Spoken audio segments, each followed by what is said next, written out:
എന്തല്ലേ ഞാൻ കല്യാണത്തിന് സമ്മതിച്ചത് തന്നെ. അല്ല, ഞാൻ സമ്മതിച്ചതായിരുന്നല്ലോ.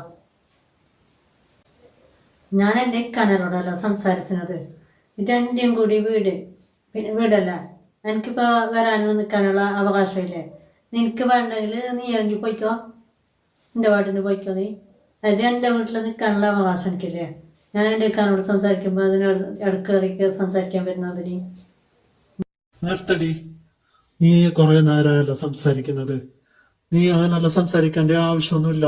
അവളോട് അങ്ങനെയാണ് സംസാരിക്കേണ്ട ആവശ്യമൊന്നുമില്ല. നിന്നെ കെട്ടിച്ചയച്ചതാണ്.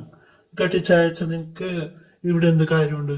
ഈ വീടും പിന്നെ 10 സെന്റ് സ്ഥലവും ഉപ്പ എന്റെ പേരിൽ എഴുതി തന്നിട്ടുള്ളു. ഇപ്പൊ ഈ വീടും സ്ഥലവും ഉള്ളത് എന്റെ പേരിലാണ്, എന്റെ അവകാശമാണ്. പിന്നെ എന്റെ ഭാര്യക്ക് എന്താ അവകാശമില്ലാത്തത് ഇവിടെ നിൽക്കണ്ടേ? പിന്നെ നിന്നോട് ഇവിടുന്ന് വന്നുകാകെ എന്തെങ്കിലും തിന്ന് കുടിച്ചിട്ട്